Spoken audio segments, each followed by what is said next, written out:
চলো একটু একটু ঘুরে বসুন না, একটু এই দিকটা ঘুরে বসুন। হ্যাঁ ঠিক আছে, একদম দুজনের বাইকটা নিয়ে নিন, কারণ ও হিরো করছে, আমি হিরোইন। মেন হিরোইন ঠিক নিয়ে আছে, নেবো, আপনারও নেবো। হ্যাঁ তাহলে একবার একসঙ্গে হয়ে যেত। হ্যাঁ, হ্যাঁ, ঠিক দুটো আছে, একসাথে আপনারা। আচ্ছা চলো বলছি, আপনাদের অভিনয়টাই নেশা, অভিনয়টাই নেশা, কিন্তু যাত্রাকে কেন বেছে নিয়েছেন?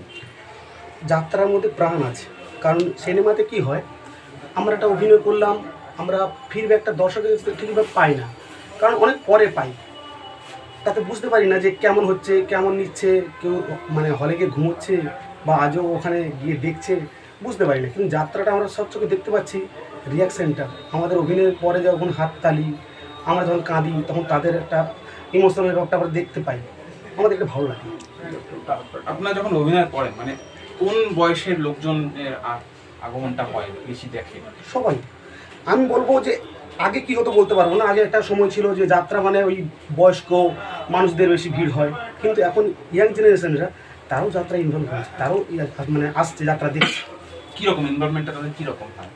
কীরকম বলতে মানে এখন যাত্রা অনেক চেঞ্জ হয়েছে, মানে যাত্রার মধ্যে একটা সিনেমার মতো একটা ফ্লেভার চলে এসছে, হিরো হিরোইন, অল্প বয়সে হিরো হিরোইন চলে এসছে, যাত্রার মধ্যে রোমান্টিক সিন চলছে, গান হচ্ছে, অ্যাকশন হচ্ছে, যাত্রাটা একদম ফিল্মি কায়দায় হচ্ছে, যার জন্য এন্টারটেনটা পাচ্ছে বলে আজকে ইয়াং জেনারেশন থেকে আরম্ভ করে বৃদ্ধরা তো আছেই, তারা তো মানে প্রথম থেকে ছিল, তারা আছে, যাত্রার জগৎটা আবার একটা ভালো জায়গায় চলে এসছে। মানে আগামী ভবিষ্যৎ আরও ভালো মনে হচ্ছে? আরও ভালো হবে, মানে হয়ে গেছে, আরও আমি আশাবাদী যে সামনে হয়তো আরও ভালো হবে। এবং পরপর অনেক মানে দেখুন একটা দল থাকে, তারপরে দলগুলো আস্তে আস্তে বাড়ছে, মানে আমি দেখতে পাচ্ছি এবছর আরও অনেক নতুন দলও হচ্ছে, তারা ইন্টারেস্ট পেয়েছে, তারা মালিকরা, প্রযোজকরা তারা দেখছে যে হ্যাঁ যাত্রায় ভালো প্রফিট আছে, তারা ভালো সাফল্য পেয়েছে, তাই জন্য নতুন নতুন ছেলেমেয়েরা আসছে, যাত্রা করছে, প্রডিউসাররা আসছে, কাজ করছে, যাত্রার ইন্ডাস্ট্রিটা অনেক বড় জায়গায় চলে গেছে। সেক্ষেত্রে ধরুন, যেটা প্রশ্নটা আমি ওনাকেও করলাম, যে ধরুন যাত্রা শেষ করলেন, তো তখন দর্শকদের প্রতিক্রিয়াটা কীরকম পান, কীভাবে তারা ব্যক্ত করেন নিজেদের প্রতিক্রিয়া? খুব সুন্দর, খুব সুন্দর। তারা যাত্রা শেষে তারা গানের রিকোয়েস্ট করে, হ্যাঁ, যার যত ভালো অভিনয় হয় তাকে বলে দাদা একটা গান করুন, ভালো লেগেছে, তাদের হাততালি, তাদের উচ্ছ্বাস, তাদের মানে ভালোবাসা মানে অগাধ, মানে বলে বোঝানো যাবে না। সময়ের সাথে সাথে কি যাত্রা শিল্প আরও ভালো জায়গায় পৌঁছচ্ছে? অবশ্যই পৌঁছেছে এবং আগামী দিনে আরও সুন্দরভাবে পৌঁছবে। আপনার প্রমাণটা? আমার নাম গোবিন্দ রাজ পণ্ডিত।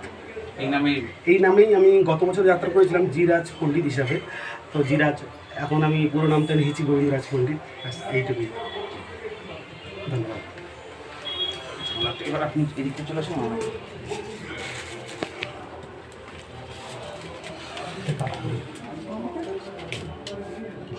বন্ধ করেছো?